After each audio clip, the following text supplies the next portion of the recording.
I don't even know how to start today's episode, from literally the secrets to entrepreneurship to owning the most popular nightclub in Toronto to then becoming a celebrity coach to having Robert DeNiro give you life-changing advice that changed your entire trajectory to having Kid Rock knock on your door to party with you and using all of that to change the world is just a little bit of what we got into on today's episode with my buddy Shane from Vitamin Patch Club.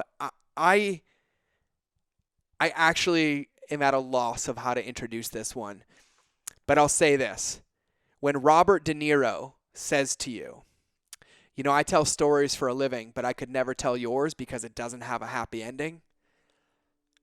That basically sums up this entire episode, how to shift it and how to do something with it. So I'm going to just shut up there. I'm going to cue the intro and let's get into the episode.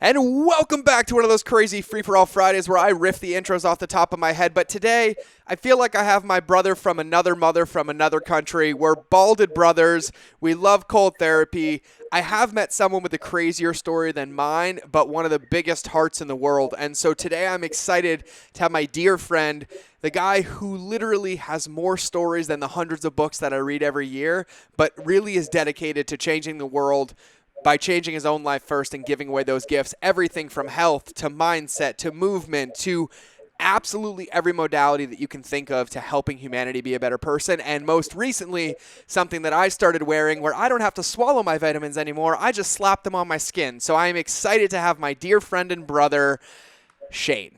Shane, welcome to the show, my friend. My friend, it's good to see you, dude. It's always good to see you. Good to see you. I'm afraid to come visit you up in the north because I control my ice bath, but you got other variables up there, and I know we'd get in. Yeah, and I know we would get there. Now we're gonna talk about that for sure, but Absolutely.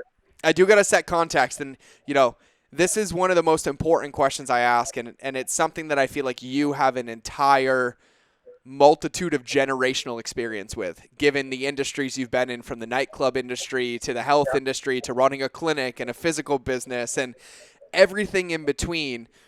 And so my question that I ask everybody is, when you look back, when you reflect on where you came from, what was one of the biggest mistakes that you made in business? What's the lesson that you learned, and how do you carry that forward now where you are looking back on the past?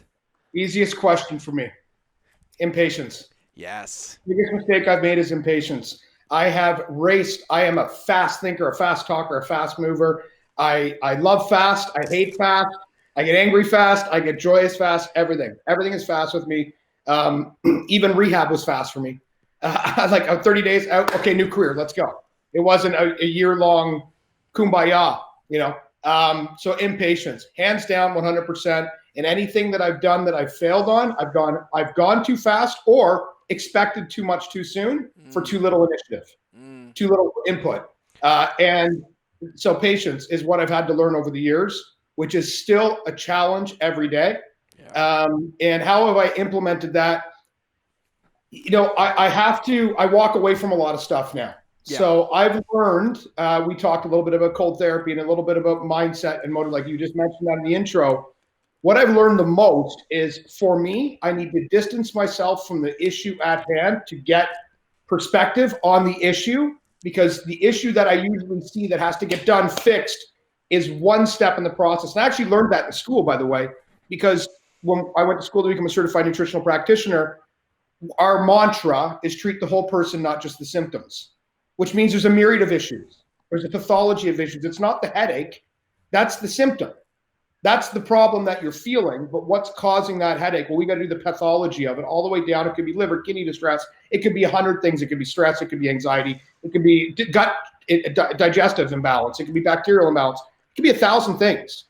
We have to do the pathology of it. So for me, patience, 100%. Impatient has always left me in a bad place. And then to process that now, it's 100%. Step away.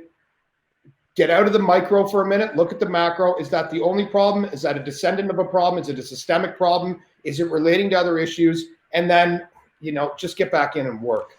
Yeah. Because Yeah. What's funny is I didn't mean to interrupt you, but I think it's no, no, no. this conversation I've probably had 100 times in the last week alone. And, you and I have had very similar pasts and experiences in life. And I feel like a lot of looking back at where I struggled or where it felt like I was stuck or where it just felt so hard and heavy is I just never simply removed myself from the bottle to look at the label. Right? I was trying to fix it from within it. And, when you talk about patience, the two things that I keep hearing that I really give my success credit to is space and patience. And Yeah. it's something that I think is so prevalent. And just to give everybody some context, like I want you to talk about where that lesson comes from because, for those of you listening, Shane runs vitaminpatchclub.com now, which is something I'm involved with. I help Shane, I believe in all of it, but the path that you got here started with nightclubs and being like one of the top guys in the world and being nutritionists and, mindset coach and life coach and all these different things, but have all been born out of your experience with addiction and struggle and all of those things. And so, when you say patience, like I really want everybody to hear patience because you've been taking a path for a long time to get to that lesson. So can you give everybody like a quick overview in whatever depth you want of like how you got here? Yeah, well, I'll start, at the scratch, man, and scratch the itch, right? My parents, they're awesome human beings. They're entrepreneurs, provided a middle of the way, upper class. I don't know what category I sit into. My parents were entrepreneurs. They did well. I had a car at 16. I guess I'm privileged, right? They earned everything. Nothing was handed to them. They set my brother and I up for success. There's no doubt with more, I would say, actionable tools than just steering us with wealth. My dad had us working in the warehouse at 13, 12 actually, sweeping floors, then forklift operator. And then as we got a little older, we went into the office and we worked as an assistant to the purchaser. And then we worked in accounting and we worked in receivables and payables. And I worked the reception desk for a summer. I was a receptionist, and that was like probably 15 or 16 when all my friends were like, starting to be bar backs and working in what we thought were the cool businesses, the late night stuff. I was working 9 to 5 in the summers. And then after schools, my mom would drive us to the office. We'd get done school around 2:45 and I'd work till 6. And it wasn't hard. I love my family. My brother was there all the time. So that's kind of just the simple basics of like where I come from. I'm Canadian. Yep. So, for the followers and viewers that don't know, we're not much different, as much as, and it is colder here, but only seasonally. But, an entrepreneurial middle of the road family that was extremely tight. Like our dinner, we used to call my dad's company Caligo, our third brother, right? Because it was a family member. Like at dinner, we didn't talk about, how was your day? It's like, did you see what so-and-so did? And at the job site in Toledo, Ohio today, like, geez, Murphy, like, I can't believe that happened, And so that was our family dynamic. So I was brought up in business, which is the best lesson. I could have gone to pick your Harvard finishing school or business school. I wouldn't have learned 1/10 of what I learned working with real people in real scenarios and real problem solving. I worked in paint shops. Our family business was automotive sector. We did quality control in assembly plants and a lot of cleaning and production line maintenance. So we were in charge of the quality of the paint jobs on all the Chrysler, Ford, GM, Audi, Porsche, several different BMW, South Carolina, globally. And I worked in Detroit, Michigan for a long time. And I did sales all across the U.S. And I was a Southeast business development representative at a time when I was in college. And I got to work along hardworking, real working people. So this is labor. This is not, it wasn't an office tower. It wasn't like I went in a suit. Whenever I was working a shutdown, we go in for 2 weeks and we clean 2 million square feet of space. And it's 4 stories tall. And we have to wipe every surface and clean every surface, horizontals, verticals, every robotic mechanism, water blast all the grates, clean all the sleuthways, deep clean, wet and dry clean every single oven, which are 700 feet long. And there's 6 of them. And you do that with a shop vac and you do that with a rack. So this is labor intensive. So we're not dealing with probably some of the smartest people I met, but not what society deems smart. They didn't wear a suit and tie and didn't go to Wharton Finishing Business School. But they all came up in the ranks. And I'm fortunate that in that business, my dad was an extremely good boss And he was a father figure because a lot of these guys, and it was a male-dominated industry, a lot of these guys were kind of disenfranchised. And I learned that a long time ago, or as I was growing up. Like, they were from rougher upbringings. They were, the guys that needed to get a job. That's it. Like, they were on the road for 6 months of the year. Like, that's not usually somebody's choice. Cleaning paint shops. That's not like, hey, what do you want to do for them? I want to clean paint shops. You know what I mean? So, and it's not, kids don't say that. They say Superman or doctor or lawyer or police officer or firefighter or whatever. Paint shops didn't come up. But what I learned from these guys, watching them with my dad, is a couple important lessons. And I'll jump into my whole lineage, is treat everybody equally, treat everybody with respect, and be upfront and authentic at all times. And that is what I saw with my dad. And these guys became kind of a subsect of a family to us. Like, my brother, who bought my dad's business outright about 8 years ago, from my dad. My dad's retired now. And his right-hand guy started with my dad at 18. The CFO started with my dad when he was 23. Most of the senior management started on the floor. They moved up in the business. So you don't see that in a lot of companies now. So we go to the patience thing. That's my first category of patience, is I'm going to look at the global of this, the macro. These guys that started with my dad didn't jump at every opportunity, didn't go to every other company, I'll give you $5,000 more a year to come work here. They were patient because they had value in what they were doing and who they were working for. And we don't see that a lot in our industry today. People jump for nonsense. People don't stick it out. They don't work through the rough times, which means they lose the ability to learn how to solve problems and manage crisis. And that's a big factor. So I've learned a ton just from 12 to 21 working for my dad, right? And then being able to observe that business grow as my brother has taken it from what it was doing to what it's doing now, which is an extremely international, global. He's, I believe, the second largest industrial services company in the country, or at least in definitely in Canada. Yep. Maybe in the world that isn't a publicly owned and operated company. We're still private, but he's still a private business. Yep. So what he has done is exceptional. And I've also learned from him. He started at 12. He's 47. Yep. Right? He could have cashed out, sold out. He's got offers. I'm sure he's got an exit strategy in his books, but he also is stuck with things. So patience is also kind of sticking with it, right? Yep. We have to acknowledge that. And then my next phase is, and this is kind of, I like telling this story because my brother and I are extremely close. I was already in the nightclub scene a little bit. I was a little bit of a playboy, right? And I don't mean playboy like that way. I mean, I was out. I liked the social life. My brother was more of an introvert. I'm an extrovert. And at about, we're allowed to drink at 19 here in Canada. So, and 18 in Montreal, but 19 here. So about 19, 20, I started going downtown Toronto to these clubs. And that's like, I mean, when you're that age, it's like a whole different world, right? It's like you're going into Gotham. Right? If you're from a suburb, the city's so big to you. I mean, now it seems like it's a fish tank to me whenever I look at it now because I've traveled the world. But at the time, it was like, oh my God, there's so many places to go. And I loved it, man. And I used to throw, all through high school, parties that I just did because I love throwing parties. I like being the center of attention, to be truthful.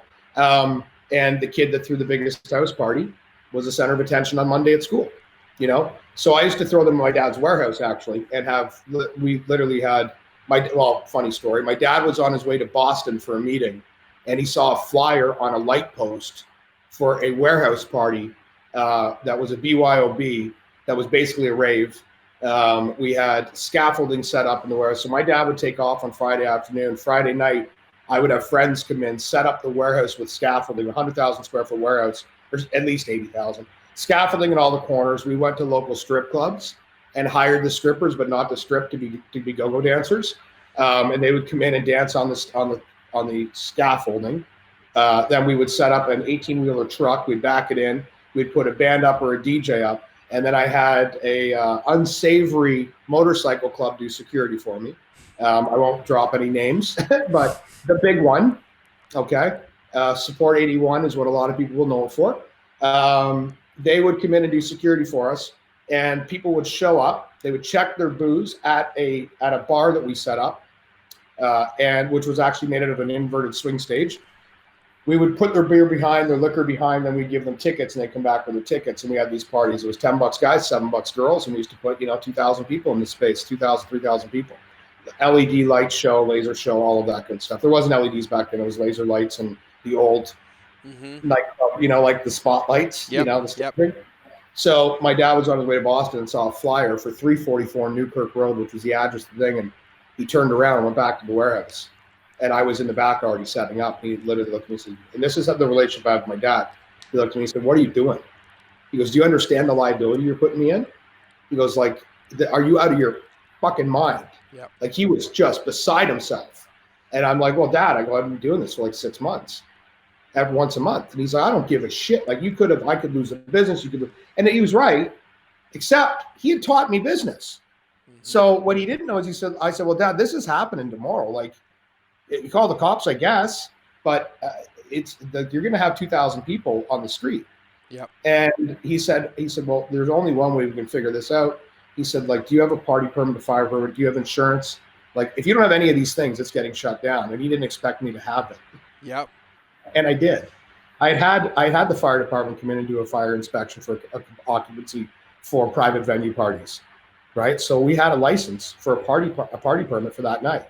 And I had sub-insurance on the building that separated my dad under a, I forget the name of the company now. I think it was Better Days Productions. Might have been Better Days. But we had an insurance policy that had us like $3 million liability. So he looked at all the paper and he's like, "Well, Jesus, like, you little prick," Yeah. So I threw that party. That was the last one, though.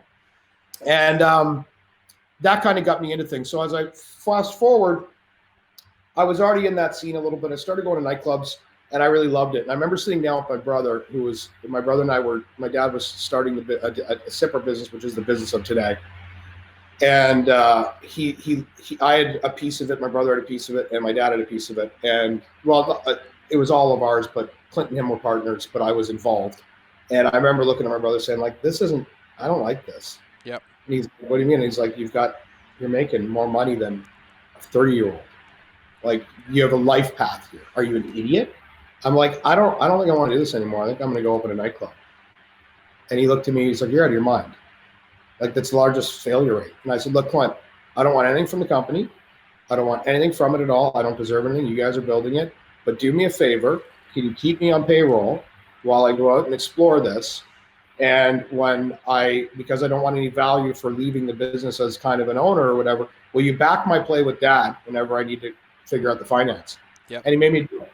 He did a handshake deal with my brother. He's like, "I got your back, bro. You're my little brother. Whatever you want to do. I think you're an idiot, but go ahead and do it." So I went out, and the story of how I got my first nightclub, I was a VIP host at a place in Toronto, which means I was nothing. Basically, I would fill their VIP and I would get free booze, but I was treated like an owner, and I was introduced around town as an owner. And it was a place called Casino Lounge, and people thought I owned a piece of it, and that gave me, at 19, 20 years old, clout, right? Like, I was a big shot. I was an owner of a club, and I wasn't. But there was, I don't know if you remember the movie, I think it was called Drive, and it had Sylvester Stallone in it. Yeah, they filmed it there, right? Yeah. They filmed the closing scene there, and I wasn't aware of that as I brought down my 2 limo buses full of people for the night. So I had 40 people coming into the VIP on my name, and I pull up, and Jesse, who was a legitimate owner and a friend of mine, who introduced me to the space and brought me in as a host, whatever, he looked at me and he's like, "What are you doing here?" I'm like, "I got my guests for the night." "What do you mean, what am I doing here?" And he said, "Shane," he goes, "we're closing. It's private. We're filming a movie." And I said, and then he joked, and he's like, "Do you want to meet Sylvester Stallone?" And I'm like, yeah, I do. Forget the people for a minute. I do. So I went over and said hi, and that was neat. He said, "Look, go to this club. It's called Inside. There's a guy at the front door. He's still a friend of mine, by the way. His name's Blake." He goes, "Tell Blake that you're one of the owners here, and tell him that you'd like him to comp all of your 40 guests, and we'll do a deal with them. Their staff can come over and drink. We'll pay them a check at the end of the week, whatever. Like, just run a tab and we'll take care of it. Handshake." Dude, this happens at clubs all the time. Staff get taken care of back and forth. You don't keep tabs. So I will roll up with this limo bus, and I get out all sauntered up, like, I think I'm like some big shot. And I walk up, and, "You Blake?" And he's like, "Yeah." And you understand, I'm 5'5", and I didn't have any of this, and I'm a little scrawny kid, and Blake's 6'2", looks like John Cena. Yep. You know what I mean? And he really is that good looking of a guy, and a sweetheart of a guy too. And he turns and he goes, yeah, what can I do for you? And I'm like, hey Blake, I'm Shane. I'm the owner of one of the owners of Casino Lounge. Can I slide in? I got 40 people, and we're gonna take over your VIP for the night if that's cool. And we'll run up a huge tab, and Casino's gonna pay the bill. And he looked me dead in the eye, and he said, Shane, he goes, you're a host. You don't have the authority to do this. He goes, no, not happening. And that was in front of people. Yep. I was humiliated, bro. And he didn't yell it. He wasn't disrespectful. He was honest, actually. I wasn't an owner. Jesse told me to swing by, but did I have a credit card from Casino Lounge to prepay the bill? I didn't, even though it was, a handshake. So I turned around and I sent the bus home. And when the buses pulled away, it's like a movie shot, man. There was a restaurant across the road that was called Mr. Pong's Chinese Food. A little 2-story building, 2.5-story, looked like a semi-detached squeezed between 2 big office towers, and it had a for sale sign on it. And I turned around to Blake and I said, you know what? You did do your job, but you're going to regret it because you're going to work for me one day. And he laughed. He goes, yeah, I heard that 1,000 fucking times, asshole type thing, right? Mm-hmm.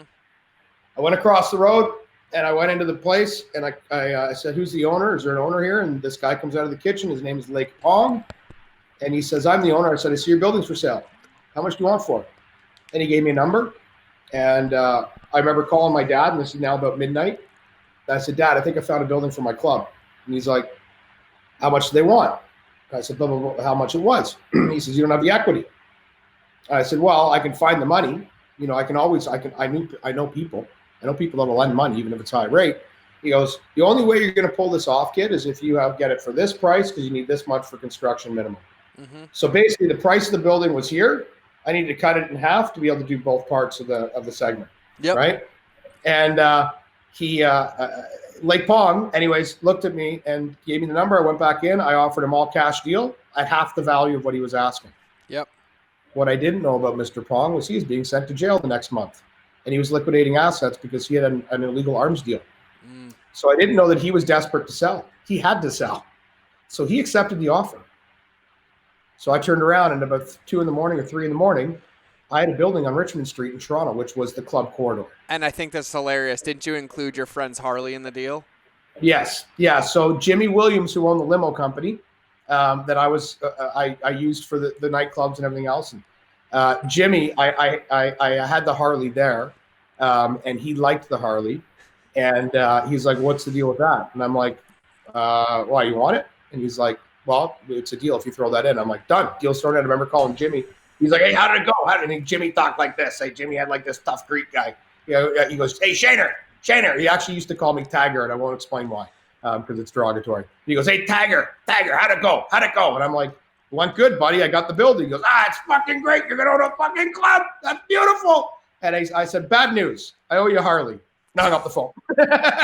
Well, what I love about this, and I've heard the story, and I laugh every time, and I love it. Like, you take what you talked about in the beginning. You invest in people. You've always loved people. You learned the value of like hard work and principles and people and staying long time, and like you've leveraged relationships in absolutely everything that you do. Like, you are the master at relationships. Like, every time I'm sitting with you, you're like, oh, I'll reach out to them. I know them. I have them. It's relationships. And so you get this building, and then you literally turn around and go from Chinese restaurant to becoming like one of the biggest nightclubs in Toronto.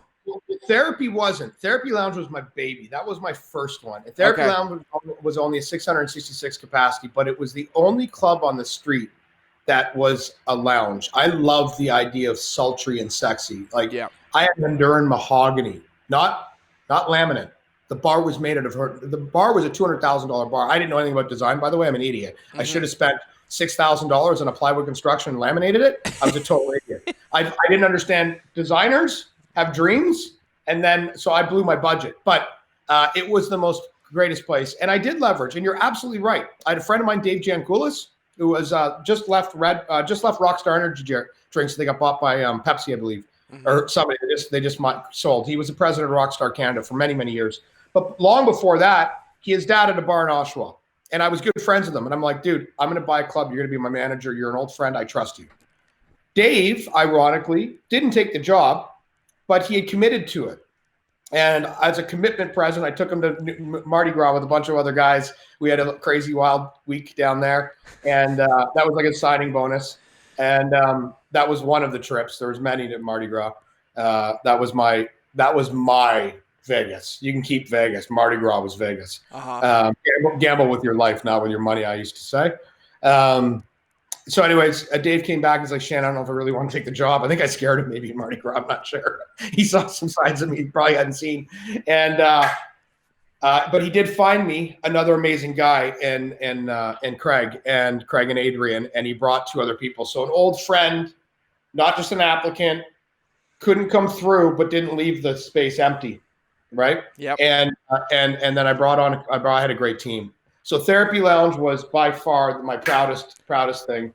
And then from that, I had Money Nightclub, which was the largest nightclub, next to RPM, which was Charles Caboth, which became The Government, which was 4 clubs in one space.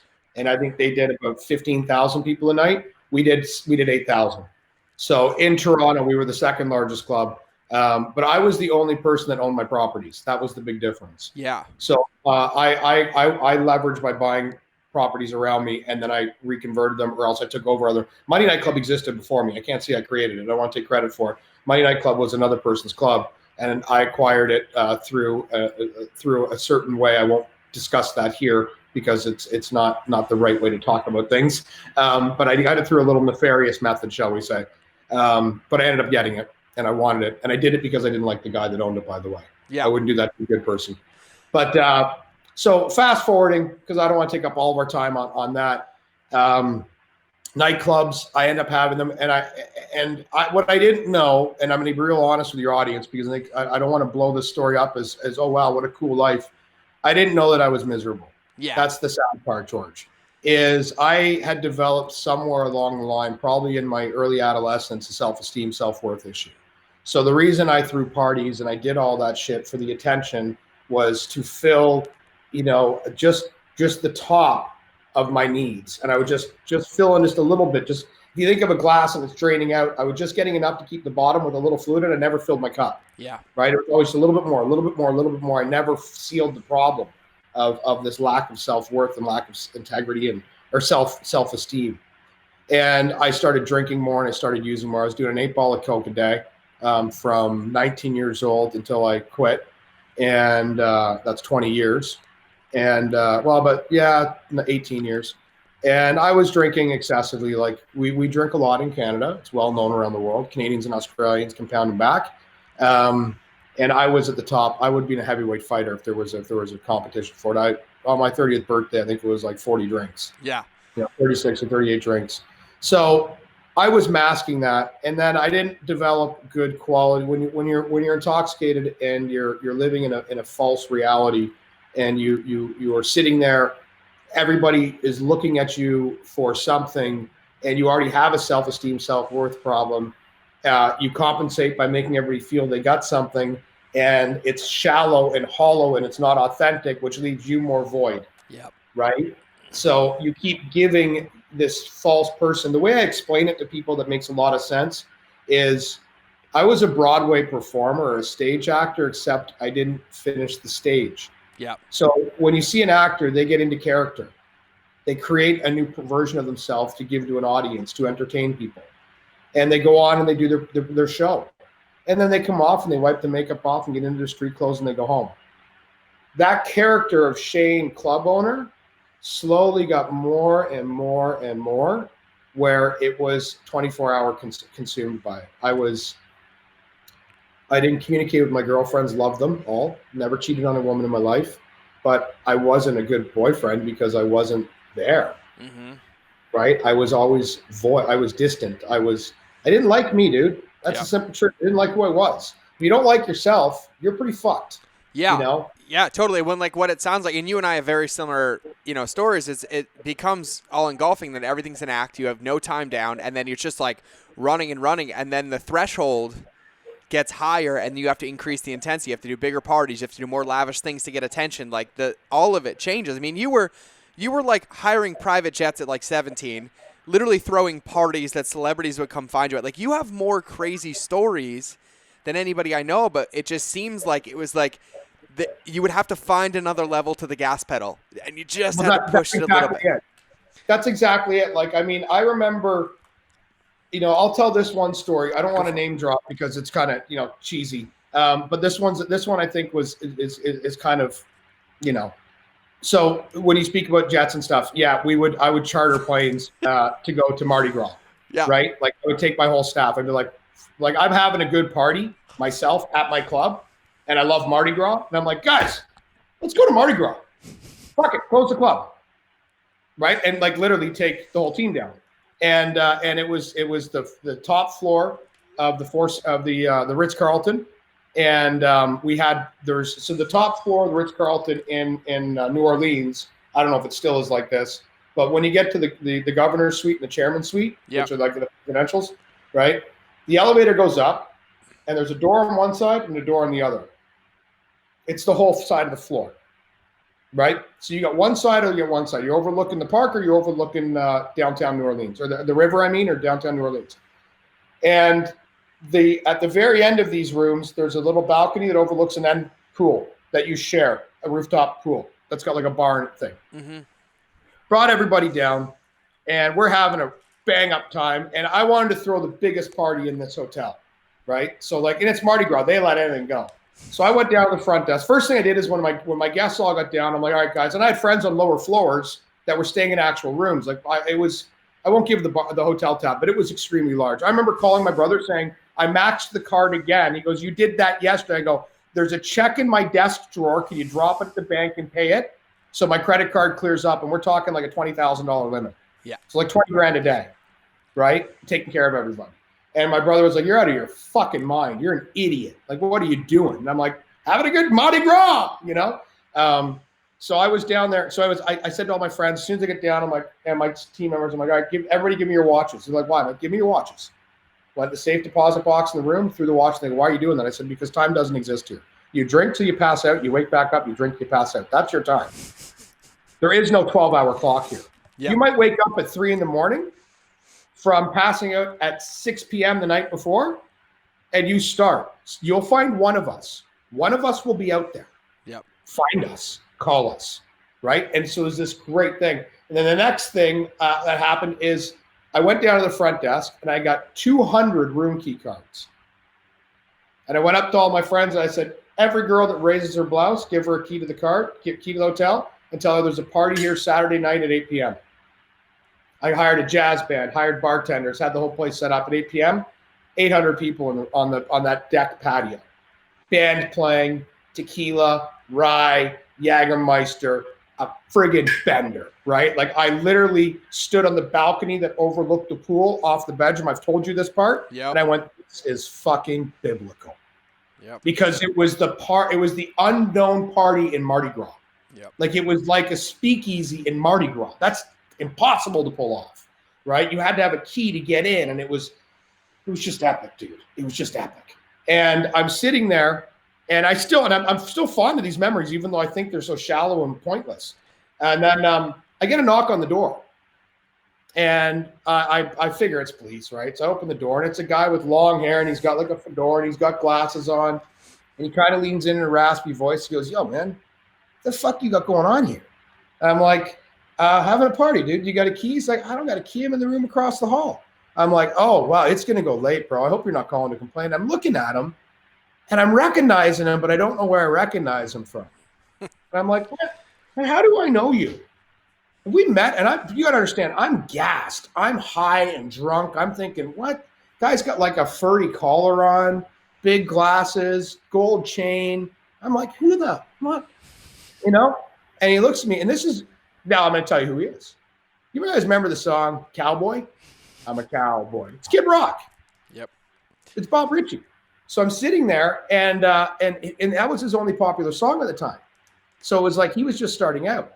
So I'm like, hey, you're the cowboy. You're the cowboy that's moving to the West Coast guy. And he's like, yeah, man, I'm Bob Ritchie.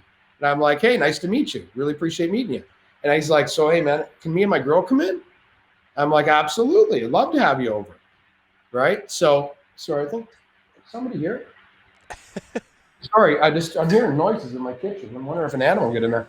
It's all the stories of the past coming up. Like, hey, reminder. Yeah, Here we go. There's people saying, shh. Yeah. You know? Yeah. So, actually, anyway, long story short, Bobby comes in. We have a crazy party. 3 days, him and I didn't leave the master bedroom. Yeah. Became best friends. Well, so like you said something, and I think this is really important. You're like, I love the stories, no matter how shallow they are. But like one of the reasons, like I think your story and your past is so impactful is because, like, some people have played on the extreme level, but like you played on like a level and created a level that didn't exist for people. And I think it serves as a perfect juxtaposition for like what you stand in and believe in now. Like you don't have shame about the past. You have knowledge looking back. But when I hear you now, the guy that literally coaches people, you help people find their meaning and their path and their values and their worth. And I'm talking everybody from the top A-listers of the A-listers down to me and our friends and everybody.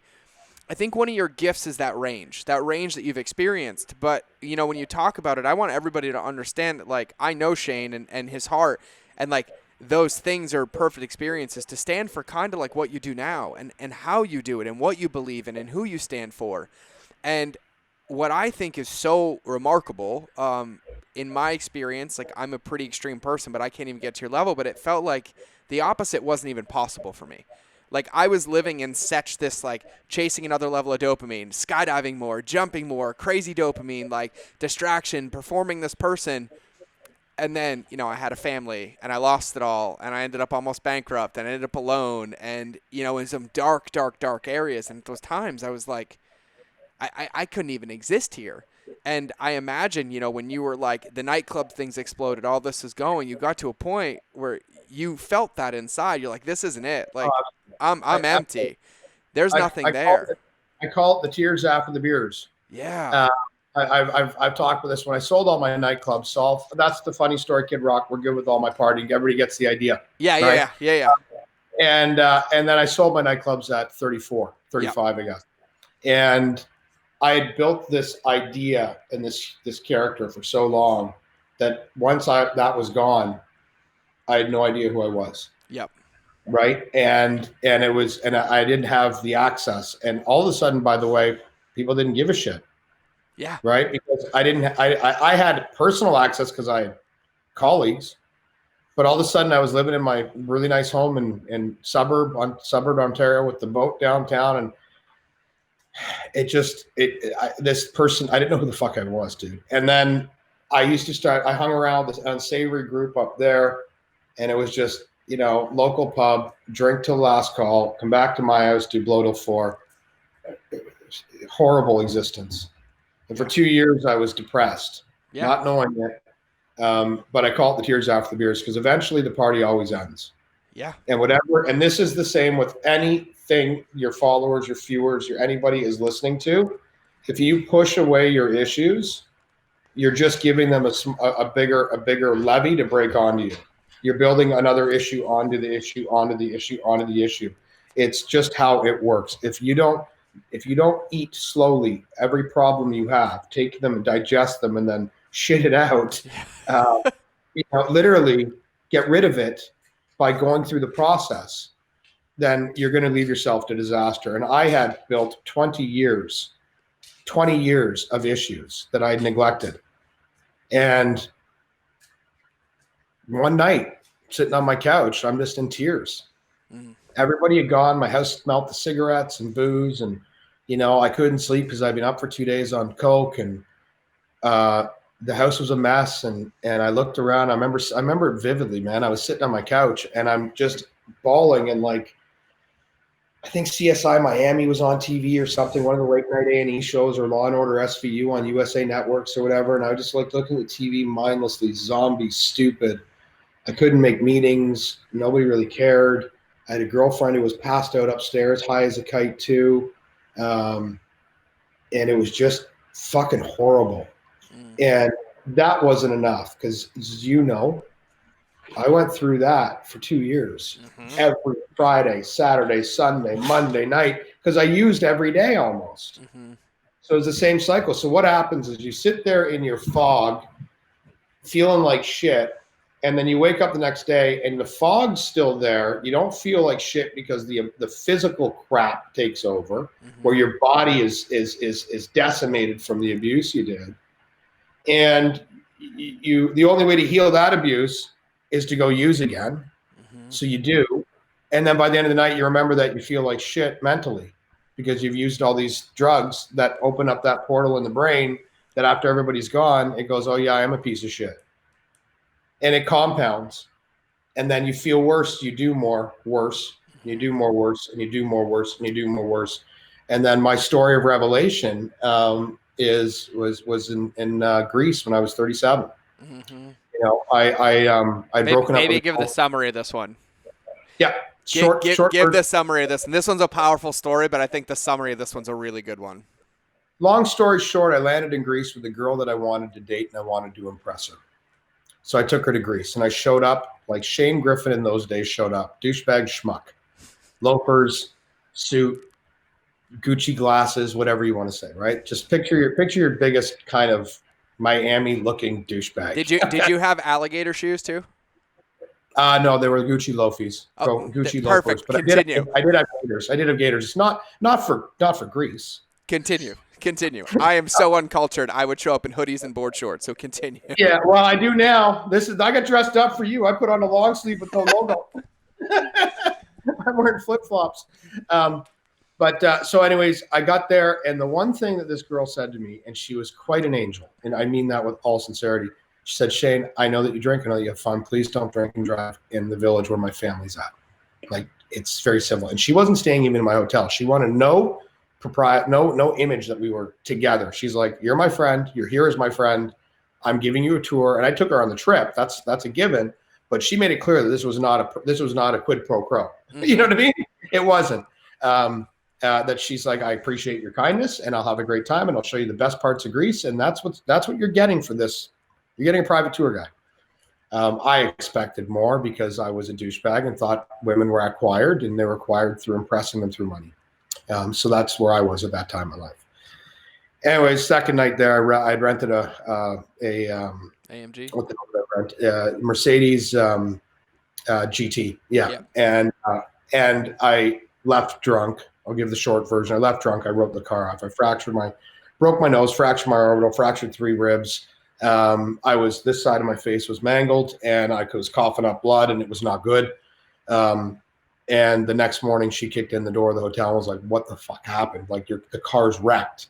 Yeah. And I'm like, and I don't know why I said this, but I was still drunk and probably in shock. And I said, I got carjacked by Albanians. And she laughed a little, kind of, because knowing me, I'm from a dead sleep, stuck to a pillow with blood on my face.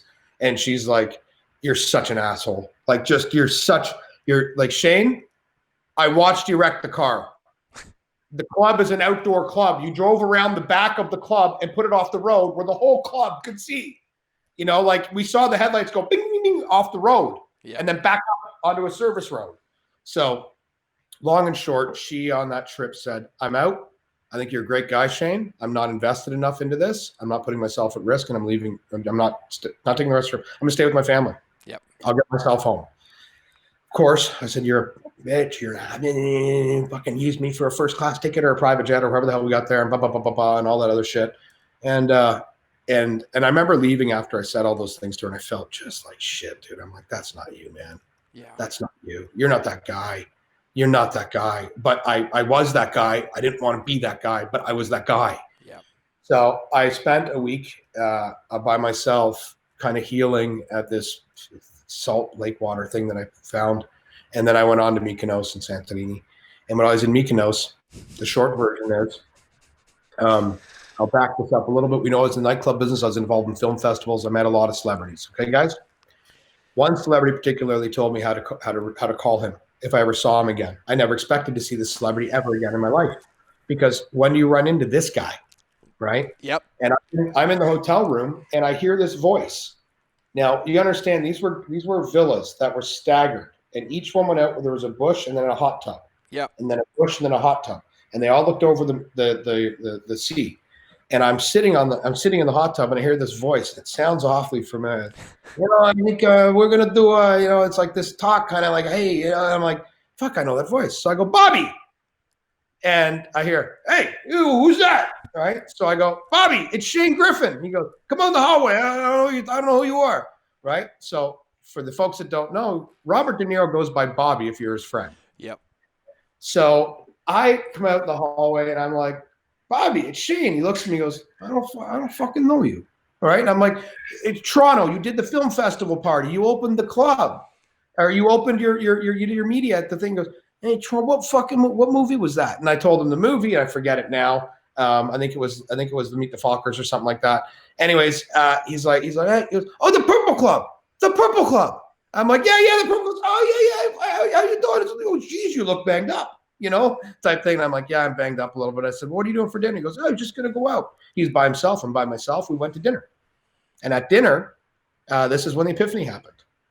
I'm a big fan of celebrities. I don't like that everybody shits on them because I know a lot of them and they're just as human as you and I. Yeah. And you have an opinion and I have an opinion and they're allowed to have an opinion. No, they're not. They're less unattached. They're actually more dialed into the issues than most of the people I know. Yep. On the defense because they deal with a whole different category of issues.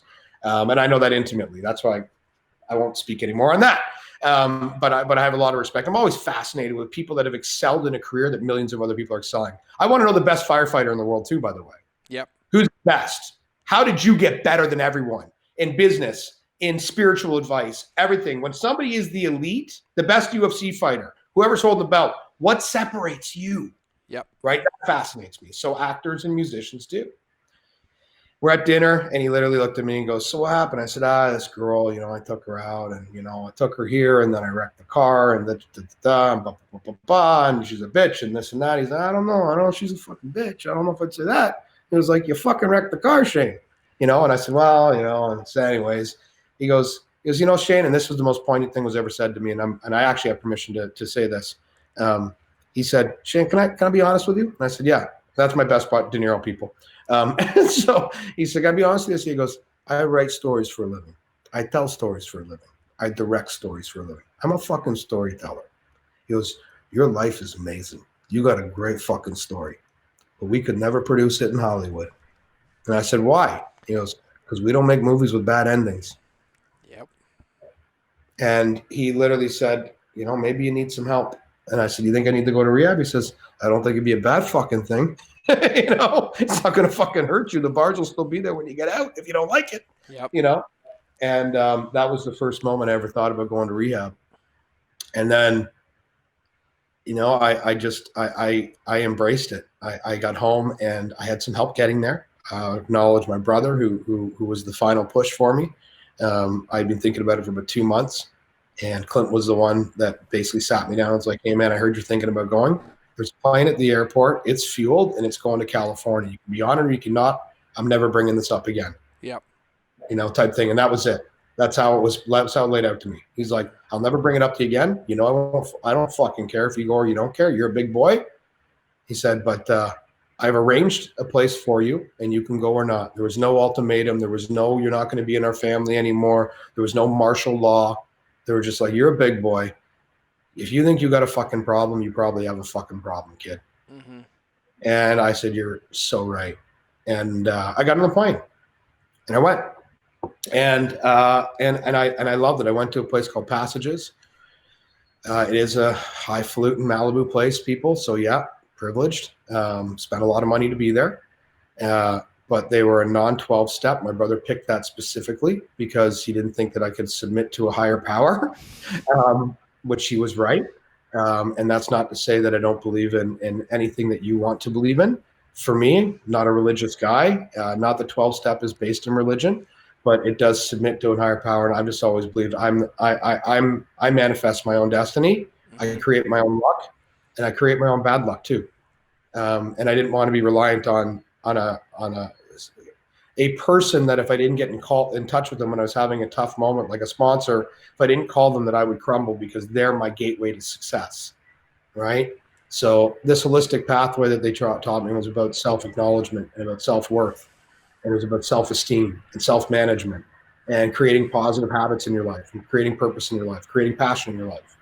And I fell in love with it, George. Yeah. I fucking fell in love with the whole concept. I fell in love with, when I heard the word holistic before I went in there, I was like, oh, fuck, I'm going to come out of Tesla driving, tree hugging. Like I'm going to be wearing Birkenstocks. Like I'm a capitalist. I like business. I love helping people, but I like business. I'm like social this and economic this. And I'm like, I don't want to come out, bleeding heart, kumbaya, namaste. Like that's not a version of me either. And there's nothing wrong with that. I own a yoga studio, but I'm too diverse. So, yeah, that's where I got my start, man. And from there, I went back to school and earned a bunch of degrees and became a certified nutritional practitioner, North molecular health practitioner. This is where we talk about the patients and the purpose and the passion. I looked back on most of my decisions that I had made that led me to the bad path, and they were because I didn't plan, I didn't prepare, and I didn't have purpose. Yeah. So when I call it the 4 Ps for me, right? Yep. It's patience, plan, prepare, have purpose. Yeah. And I think they're very important. And I didn't have any of those really aligned. I had react, emulate, stimulate. Like that's what I had, and those weren't healthy. Numb, repeat, repeat. Yeah, and repeat. Do again. Yeah, and repeat. Yeah, you wash, rinse, repeat, right? Yeah. So what I think is so profound. I mean, we could do a 10-hour show, and hence why I tell you you still need to launch your own podcast. For everybody listening, you can just hit Shane up and tell him that. But what I think is now to get to where we are today, right? So you had your epiphany moment. No one better than the Godfather himself of like acting in that Italian accent and everything, and like that advice being absolutely profound, It was so matter of fact and so direct, and it was so he didn't know me that well. That's the thing, George. Yeah, that was the thing to me. He's just at the time a 68-year-old man who is on the top of his fucking world. First, he took time to have dinner with a guy that he had 5 drinks with in the VIP 8 years before, right? I don't know. Maybe he needed a friend that night. Maybe he was lonely. I don't know. But I know that he sat and we talked and it was a human being. Yep. It was like the stars were aligned, bro. I remember just sitting there and like, it wasn't even that I was hanging out with, like, I wasn't Bobby De Niro-ish. Like, it wasn't, I wasn't like, I'm fucking going out with Bobby De Niro. I mean, I sent my mother some pictures. Totally. BlackBerry Messenger at the time. I'm like, hey, Mom, Bobby's coming out with a bottle of wine from the restaurant. She's like, you're with Bobby De Niro? And I'm like, yeah. But what I think is so powerful, and I'm going to bring it to today, is like when you really look at it, like that intervention, I'll call it intervention, the divine intervention was literally predicated on how you treated him over a glass of whiskey X amount of years prior, even in the midst of all the chaos and the distraction, the addiction, that you had this part of you that really understood people, going all the way back to childhood, like people. I'm no different. I treat people well. Like it wasn't an accident. It was a byproduct of how you showed up consistently, and then it basically was the lever to get you out of the way. So you go through passages, you get out, you get all these certified things. And I mean, you are a smart dude. And the words you drop, I'm like, can you say that again and spell it for me when we spend time together? But really, then you fast forward and everyone starts to catch wind, and you literally help people, and you help everybody from the tip top to the top to me bumping down on the street. And I think one of your gifts is you have range, and range is a gift. You have experience. Like you have the ability to reach out and connect with people anywhere that they are. And so one of the things that I love about you is that like when we met, like we became like instant friends. We were on FaceTime, we were connecting, we were jamming, we were speaking, and we speak the same language. But then you realize like you have a purpose, you have a passion. The reason this story exists is to serve people, to help people in whatever context that is. And then what I love is you take that tenacity that's a gift, that ability to be resilient and determined and like make it through this stuff and apply it to people. And these lessons that you've learned, I hear you say things, I hear you drop things that are like profound wisdom and nuggets, but I watch you and I pay attention to you and I work with you and I'm in your world. And like one of the things that I will tell you is that every single person that I see come into contact with you feels important. They feel seen, they feel heard, they feel respected. They feel like a person. And that being your secret. And so when I got to meet you and I heard about what you were up to and how we could work together and how I could support you, I was like, this guy gets people. Like he's guaranteed to succeed. He understands that it's patience, it's the long game, it's people. But my question for you is like, there's a lot of entrepreneurs that play this game and a lot of us bury ourselves in entrepreneurship, right? That becomes our thing. That becomes our value. That becomes our worth, the results that we create, how hard we can hustle, what we post pictures with. And so when you think about this, like now, being where you are now and looking at all of what you experienced to get here, what's the hardest part of being here and remaining like, I'm worthy, I'm worth doing this, having the patience, sticking the course with consistency and persistence, but on a lot of the simple things that help you elevate where you are in your life, like how do you go about that every day? Like what does your day look like? What do you focus on? You run this company, vitaminpatchclub.com. You help people with life coaching and nutrition coaching and mindset coaching. And it's like, so what do you focus on? Like now with all of that history, 30 years, like what is so important every day to do now? So I have one goal, one fixed goal in life. And I decided this whenever I was in school and I got my certified life coaching certificate, or my coactive life coaching certification. I want to help people. I genuinely like the reward that I get. I'm still a drug addict. Mm-hmm. And the drug that I prefer is the dopamine rush that I get when somebody feels better because I exist. Mm-hmm. And that's 100% true. Now I'm not wealthy enough to live in a utopia where I can just give away everything and just go help people. I also am a capitalist and I also want to have a nice life myself. Mm-hmm. So I have to build something. I have to build something that has enough value that allows me to do what I want to do in the long run. My goal was always to build the company to a certain size that I would be able to step away as the leadership, still be involved, the face, and very active, and run Vitamin Patch Charity, which would be a foundation that would hand out basically $1 million a month. That's my first goal that I had whenever I started building the company. Stepping back before that, I learned I'm good at this. Mm-hmm. I learned whenever I started my life coaching, I've never charged a single person for life coaching. Celebrities or homeless, veterans or women's shelters, I do not charge. Mm-hmm. I won't charge. I don't need to charge. I have abilities to make other income. I think that it's an absolute gift. It's an absolute responsibility that we decide to actually give a shit about other human beings again. I said it in my Goldcast video, I'll say it again. We need to start caring about each other again. Yep. I don't give a, pardon my French, I don't give a fuck what you politically believe. You have blood coursing through your veins. You have aggression, you have sadness, you have sympathy, you have empathy, you have hurt, you have trauma, you have guilt, and you have shame, the same as fucking me. Yep. And it's so damn important that we start acknowledging each other as a human, not as some stupid tribal bullshit. I like the Bulldogs, you like the Gators.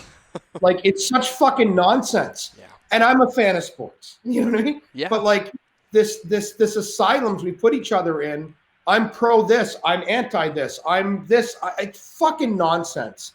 What do we really want to do? Yeah. We want to exist. We want to feel good. And we want to not be in harm's way. And that's not that complicated. Mm-hmm. And what I realized really quickly along the way is I live by one word. To answer your question, my day looks like, how do I manage? Very quickly, I do not go to bed unless I'm going to sleep easy that night. And I last week didn't. I'm a man of my word. I was up for 48 hours because I had shit going on that I hadn't worked through. Mm-hmm. I did not go to bed. I will not put my head on my pillow until I am assured that I did everything in my power to make it okay, to make things equivalent, to make them flattened, right? So I live by, you probably heard of the My Intent bracelets. I got this bracelet. Well, this is a new one because my last one literally just wore out. Yep. I had it for 8 years, but it says truth on it. I believe 100% authentic truth. Be who you are. Be proud of who you are, even in the shining moments that suck. Okay? We're all fuck-ups trying to figure it out. Not one of us has a clue what's going to happen next. And quite frankly, not all of us have learned enough from our past, right? So give your assurance and allowance for yourself to make mistakes. It's going to happen, but you need to really, when I say truth, it's such a simple thing and a complex thing. I had a client last week. She called me, and I actually knew her as a child, as an infant. They lived in a neighborhood near me. And she's followed me on Facebook. She goes, Shane, I need some help right now. And I see that you offer, can you put me in touch with a life coach? And I said, well, I'm a life coach. I said, I'll help you out. I got an opening next Thursday. So to give you, I'll go into the schedule thing, but long story short, I didn't tell her anything she didn't know, bro. Yeah. I didn't help her. I allowed her to help herself. It's a very simple thing. You know what is wrong right now. I am telling you 100%. If you look in the mirror and you wonder why something didn't work, it didn't go your way, you fucking know why. Now, it might be this shit over here that you have no control over. Mm-hmm. COVID, put your restaurant out of business. I get it. I'm 100% on board, and I terribly feel bad for you. But what are you doing today in your life to better yourself? And each one of us knows where we fall short. This thing like with athletes and whatnot, you know, I give 110%. You can't give 110. You can give 100. 100 is a full circle. Yeah. So let's stop this nonsense. And most of us don't have the capacity to even give 100. So what is your number that you need to hit? Because 100 is assuming you're perfect, and perfection, my friend, doesn't exist. No. So maybe you can hit 99.9, you know, but if you're trying to get ahead in business, entrepreneurs, okay, and you know that the email campaign, you could have spent more, you know, in your body right now, you didn't spend all the time you needed to on this one thing. You fucking know the answer. Yeah.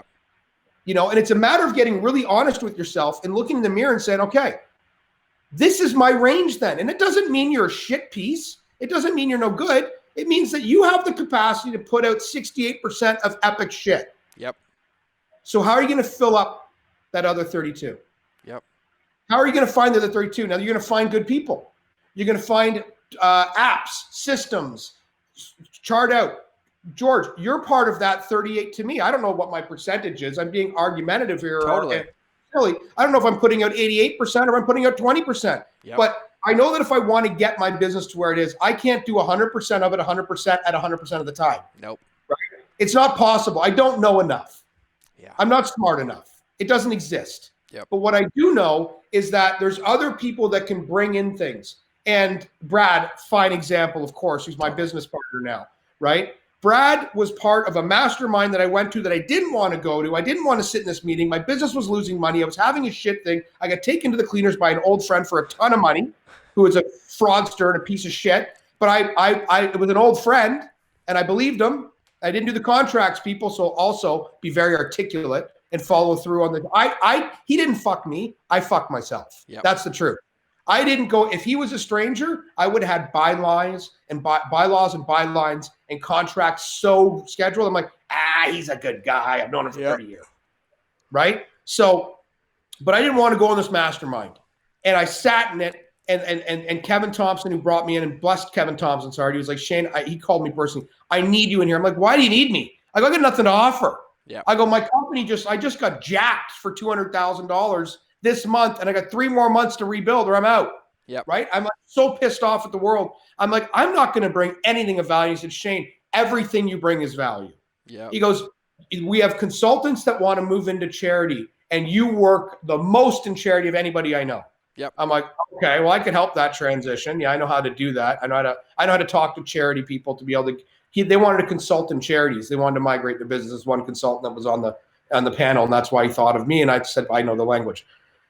Brad's in there, and I just jived with him. And Brad was asking a question. I won't speak about his business. It's not my place to. But he was asking a question, and I threw out a different way to phrase a question for ascertaining some new business. Yeah. And it wasn't even a field that I know anything about.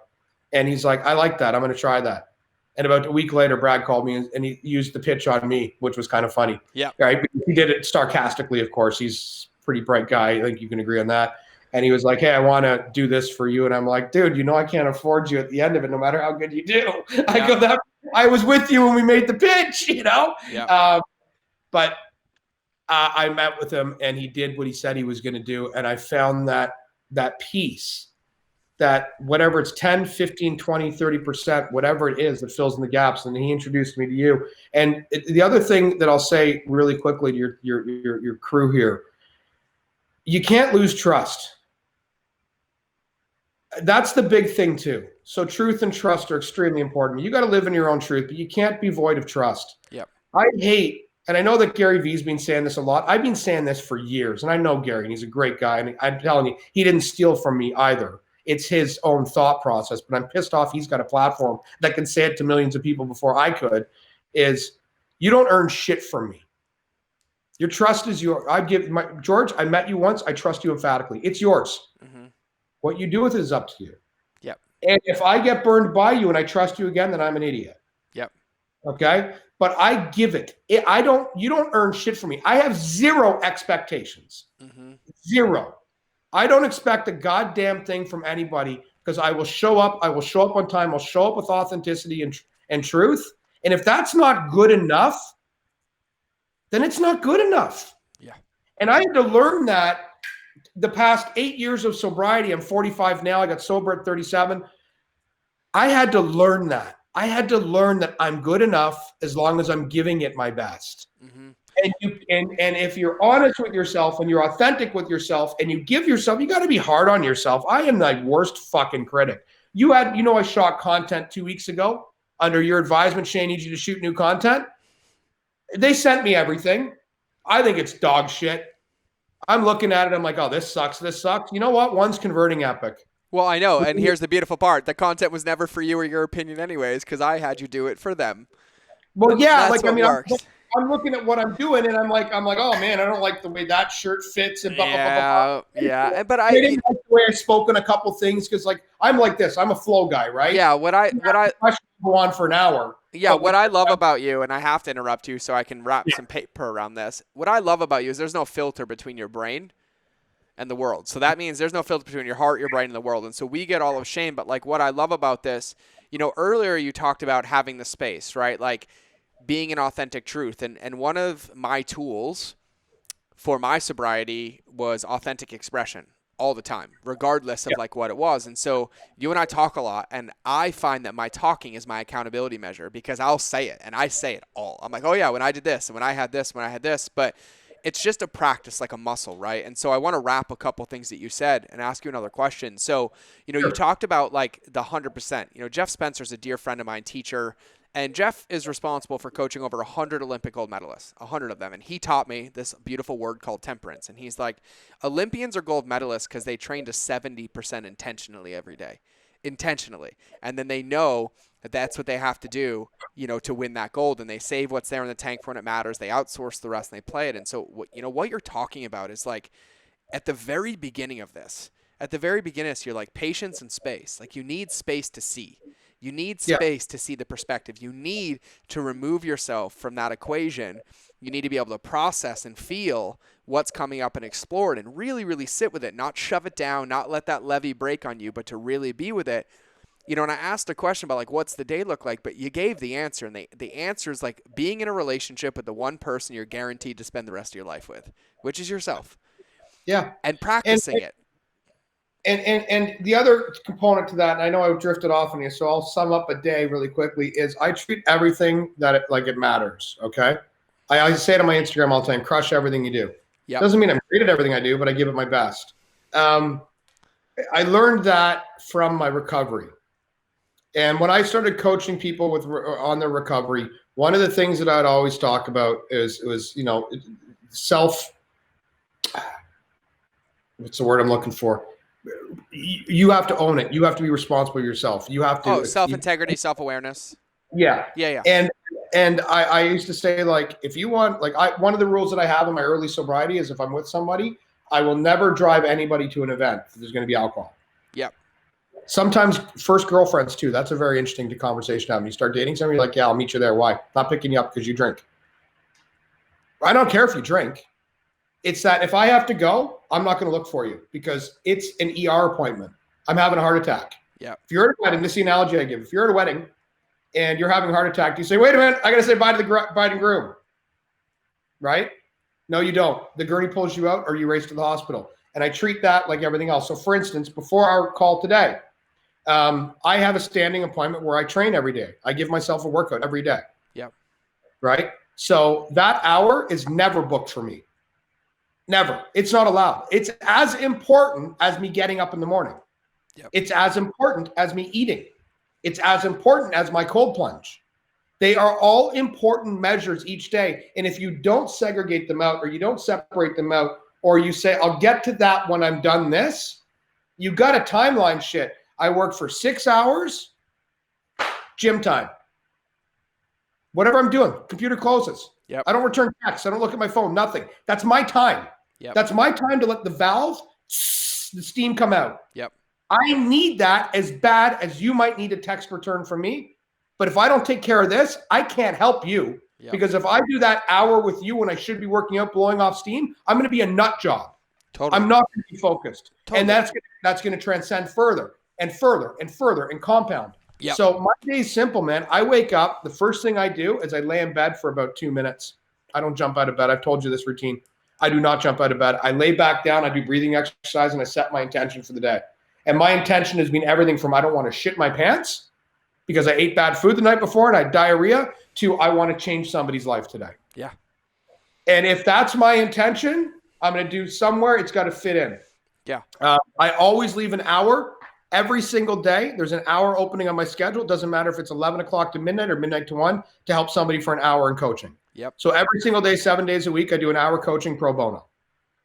Used to be Tuesdays. I took all Tuesdays off work, and I used to do 7 hours of coaching on Tuesdays. It was too much mental strain to deal with 7 different people going through 7 different things and be able to be honest with each and every one of them. Yep. So now it's 1 hour a day. And every day I have somebody booked. And I don't work with people for a long period of time with the exception of a few very big clients that are either UFC fighters or celebrities that I know need more work. I'm not a therapist. I come in, I fix the one thing by making you recognize you already have the fix in your pocket. Yep. Come back to me when there's another broken piece, and I'll show you where the other screw is. Right? So I'm not trying to ask you, I'm not trying to discover more problems. Totally. You come to me and you say, like, I don't know what to do in this scenario. What's your gut say? What's your heart say? What do you want at the end of this? Yep. Right? A life coach's question is not to give you advice, it's to ask you questions that you answer your own advice. Totally. You get your own advice. Totally. Right? So every hour of the day, 1 hour of a day is for sure for gym. 15 to 20 minutes of the day is for sure cold plunge. 1 hour is to give back. Yep. The rest of it is my business. Yep. And this is where I apologize to everybody that's watching. I'm not married and I don't have kids, guys. So my 18-hour days are a breeze because I have no other distractions. I'm at a cottage 3 hours outside or an hour and a half outside of Toronto. Yep. Right. I'm at a lake house. I have no distractions. So I can linearly focus on these things. My gym is a garage. The lake is right there. Yeah. Yeah. So what I think is so important, what I'm hearing, and this is just really important to even tie everything. Like when we think about the space, the patience, right? Giving your all in every moment, it's actually just creating a container that you can win in, like being intentional about your time, being intentional about those things that fill your tank, being intentional about the space that you are allowed to process, being intentional about knowing who you have in your corner who can help you get that extra percentage, like really just bringing awareness, like you talk about that self-awareness to integrity, like bring it to intention, right? Really creating that container of intention. And so, one of the things, and I'm going to have to wrap with this, but I think it's really, really important. When you think about intention, I think one of the things you and I have jammed upon a lot is like we set containers up to win. We're like, how can we win, right? Like how can we put our ice bath 2 minutes away from us, right? How do we make sure we're with a cold lake? How do we set our day to make sure we get that steam blow off or that awareness in the morning? And I think as entrepreneurs, I think as high performance people, we drive race cars, and in the day and age that we're in, it's celebrated like work harder, hustle harder, but you got to take care of yourself. You got to work out, you got to eat clean, you got to supplement, you got to drink water, you got to do all of it. And this is a completely, I'm not paid for this. Shane is the founder of the company sitting in front of me. I am not paid for this. I have no stake in this. Your product actually has become my favorite thing for me, my wife, and my daughter, because my wife hates taking supplements. My daughter is on school and remote school and like sitting in a chair all day and has been asking me for energy. I don't want to give my 15-year-old coffee.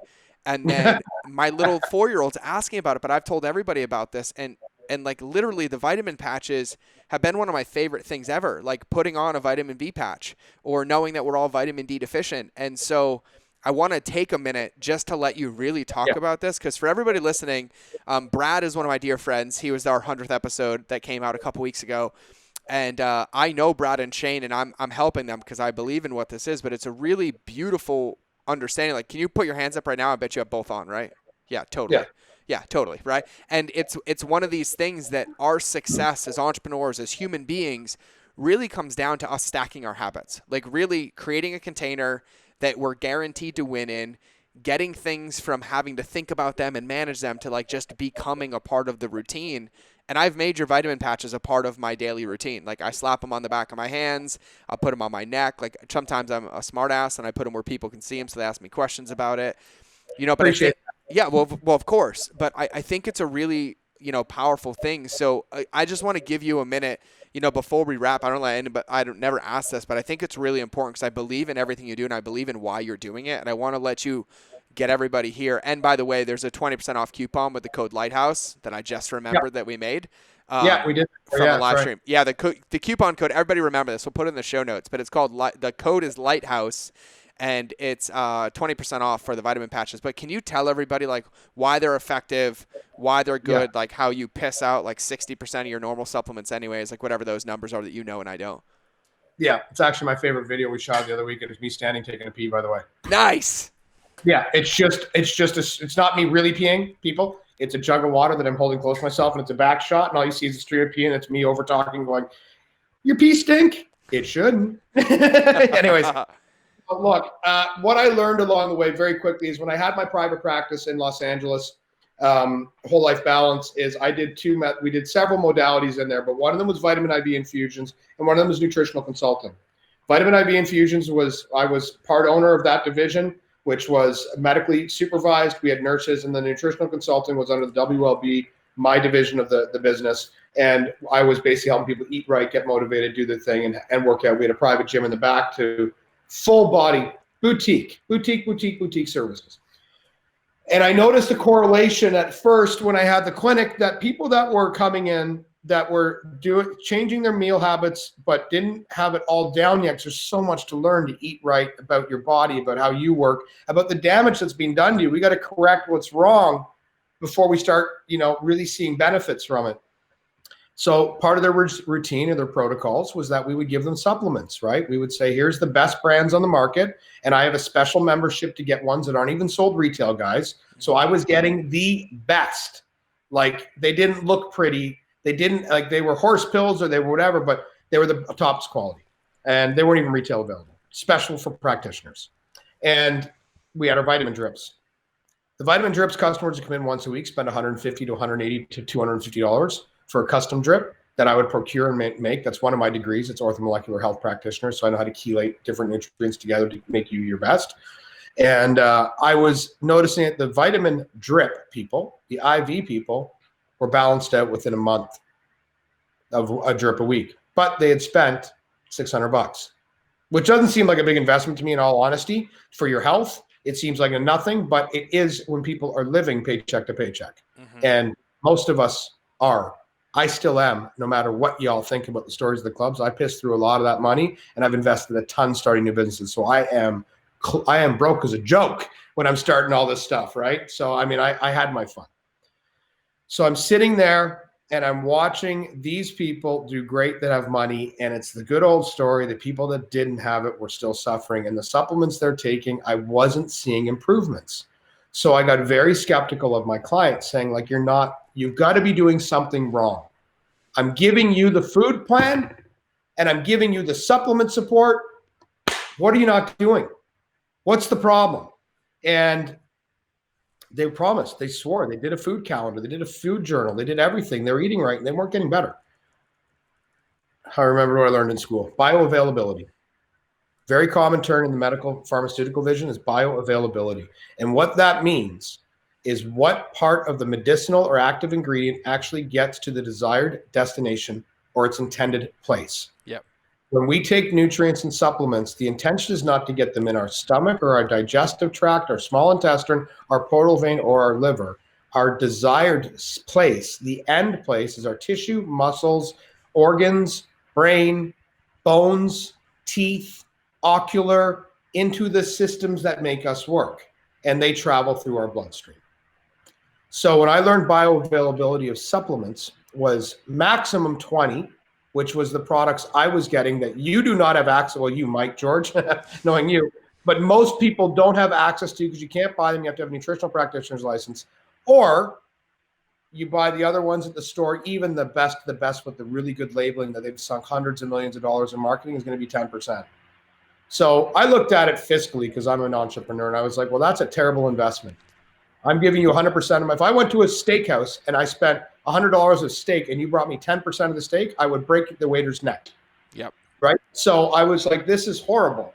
Bioavailability is 10 to 20%. I looked at it purely as a funding thing. I'm like, this is ridiculous. How could I get somebody to get 100% of what they need? That's how I originally looked at it. Yeah. And I was struggling with this for a while. I was thinking about dropping our vitamin drips, just doing shots, booster shots. I was thinking of all the in-the-box stuff, the tools that I had at my office. Yep. I'm like, maybe if I can get a bigger wholesale deal with the supplements, I can sell them cheaper and they can take twice as much. We can overload them. And I learned about toxic load. Taking too much of one supplement can create an imbalance in your digestive tract and screw up your bacterial levels, screw up your pyloric sphincter, which is your gasket that opens up from your stomach into your small intestines. It can screw up your esophageal sphincter because you're taking too much. It can cause acid reflux, heart problems, or stomach problems, all kinds of shit. And I'm like, okay, well, I can't overdose them then. So I can't give them, which is, by the way, what pharmaceuticals companies do or supplement companies do. They give you 300%, knowing that you're only going to get 10%, so you end up with 30%, right? But I digress on them.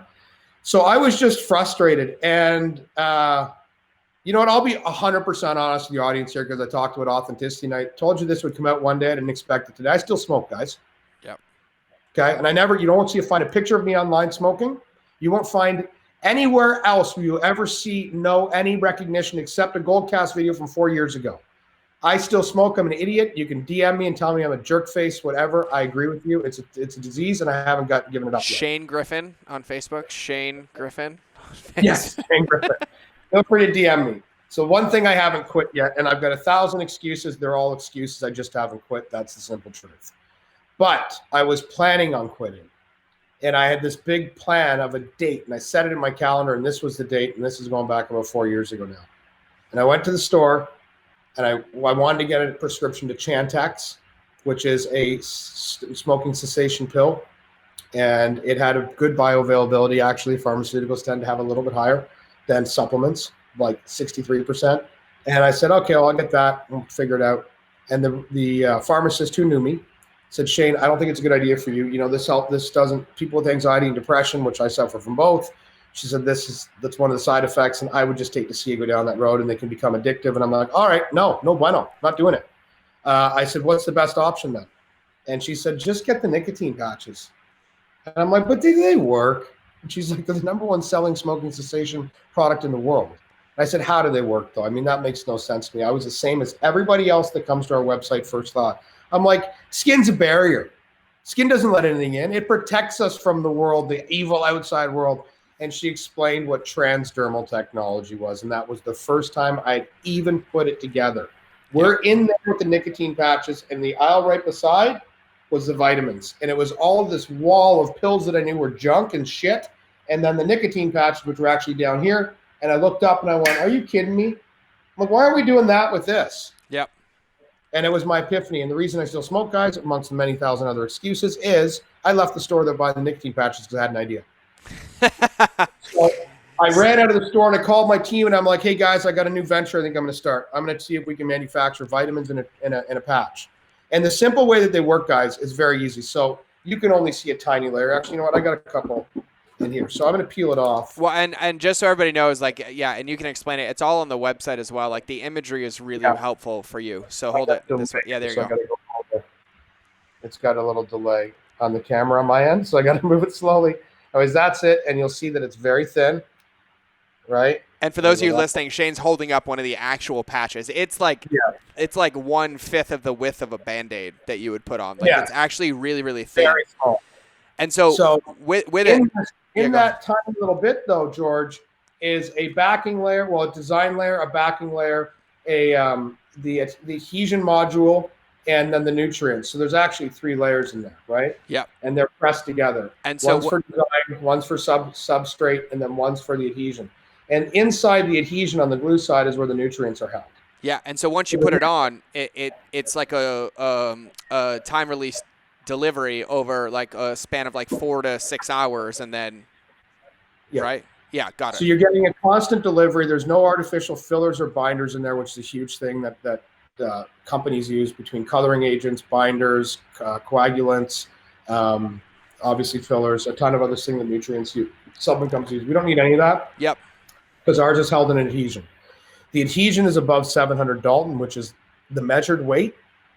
That is called the 700 Dalton rule, which is what allows our skin to enter. Yep. Anything less than 700 Dalton will absorb through your skin, provided it's protected, it's secure, and it's not wipeable. So there is some truth to lotions and creams being able to be absorbed through the screen. Some of the ingredients in them, usually the bad ones, they do absorb, but most of us put on a lotion within 10 minutes, we've wiped or moved. The molecules have to stay fairly still to absorb. Got it. So that's what the backing layer. So it's not like a spray. That's why I don't have a spray. Imagine I could just spray your arm and you get it because you wipe off. It's also the reason vitamin D takes a little bit of time whenever it molecularizes through the sun. Vitamin D is particles. When it lands on your skin, it has to metabolize through the skin. It takes up to 6 hours. Well, it takes up to 3 to 5 hours on the average person to actually absorb through your skin. Yeah. So if you go up in the morning and you say, I got my sun today, 20 minutes, and you went home and had a shower, you actually washed off your vitamin D. Which is a thing people don't know. So you need it with no protection. You need it in an area that's not going to get wiped or sweaty or creamed or lotioned. I love it. So this just absorbs at a rate of 90 to 96%, depending on different scientific studies. Yep. And it's time release, no active, no fillers, non-GMO, all organic. And honestly, I'll go back to what I told you an hour ago, a half an hour ago. I don't know how long we've been going here, but I told you I want to help people. Yep. That's what I learned when I got out of rehab. I want to help people. And this was a way to help people. And I'm going to be, again, blatantly honest with your team. This isn't going to change your fucking life. Mm-hmm. Okay? Vitamin Patch Club is merely a ladder. It's one rung in a ladder. It's a cog in a wheel. It's one thing. I love what Brad thought of. Brad was like, you know what I love about Ashamed? I looked down and I did something good for myself today. Totally. In a world where we're getting kicked and punched every friggin' minute, I can look down and say, you did something good. Yeah. Something good. And it's good. That should motivate you to do more good, right? Totally. I'm going to hydrate better, eat better. I'm going to work out a little bit. I'm going to walk better. I'm going to think better. I'm going to release better. I'm going to be honest more. I'm going to treat people with a little more dignity. All of these things matter. And I believe 100% in my body and my bones that when I created this, I'm like, how can I get in front of people? Because this is going to sound arrogant, perhaps. I know I got a lot of shit to offer the world, bro. I want to. I'm begging to. I'm dreaming to. My dream is to actually be able to help people, right? And everywhere, in all walks of life, all over the world.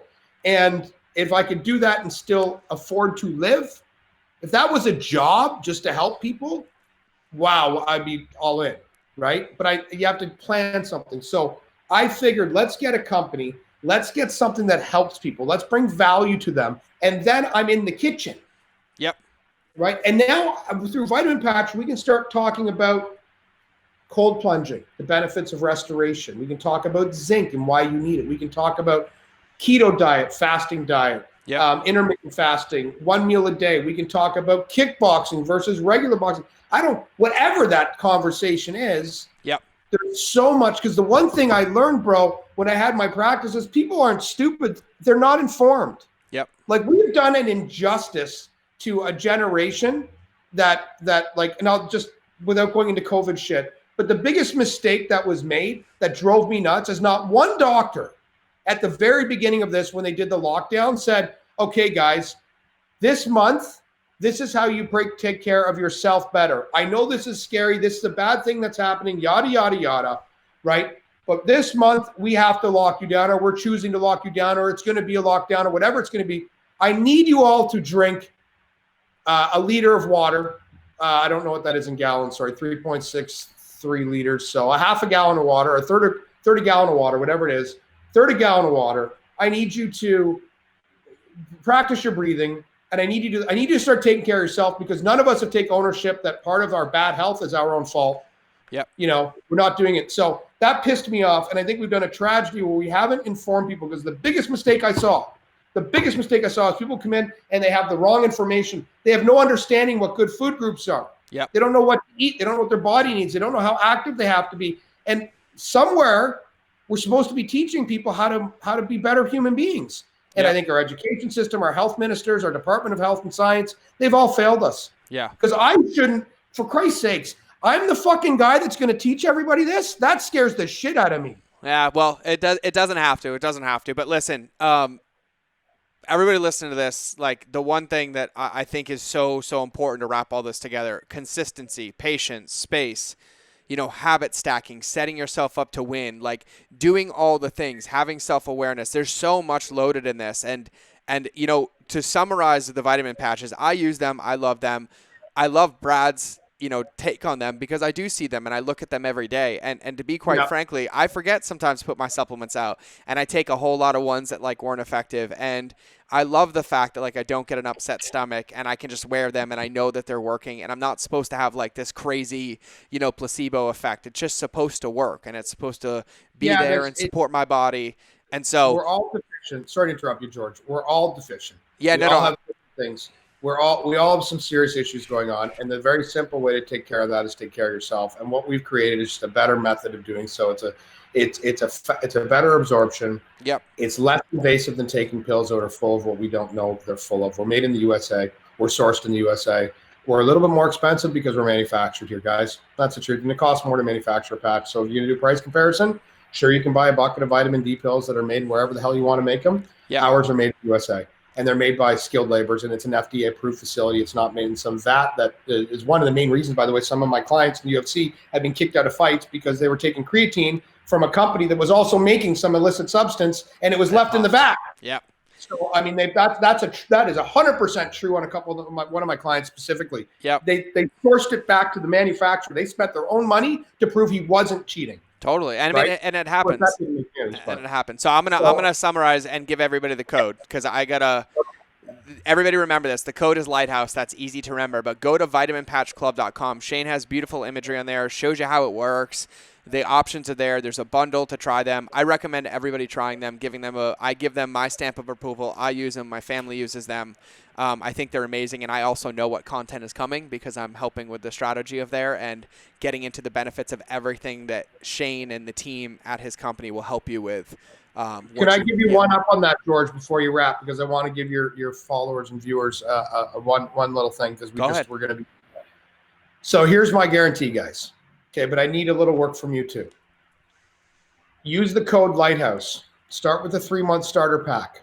It's the only way to get our product that isn't a subscription. Mind you, on the subscription model, you can cancel anytime. But I want you to invest in 3 months. But I want you to do me one favor. Get a blood test before, get a blood test after, and be honest and wear your patches. If you're not happy 100%, I will send you the fucking money back. Yep. Because I know 100%, I've done this challenge with my friends and family that have doubted me. And I've said, look, all I'm asking you is be honest. Get a blood test before and after. Wear them every day. Don't skip. Don't miss. Don't forget. Don't say I missed a week. I went on vacation. They're tiny. They're small. They're this big. You can carry them in your purse. You can put them in your glove box, right? You can carry them anywhere you want. And if you don't see an increase in the nutrients and supplements of the product of your choice, I will refund your money personally. You can email me personally. I will PayPal it to you that minute. I love it. So that's one of the things that I actually just put it on my grandma a couple of days ago. I'm just like, you know what? I'm just going to tell everybody this. I'm sick of being asked, do they work? Try it risk-free. I'll give you the money back. But all I'm asking is you not to be a dirtbag. If you don't wear them and you forget and you're out the money and you get mad at me because you spent your money and didn't use them, please don't be a dirtbag. So I'm trusting you. I give you my trust. I love it. Shane, I love it. I love it, man.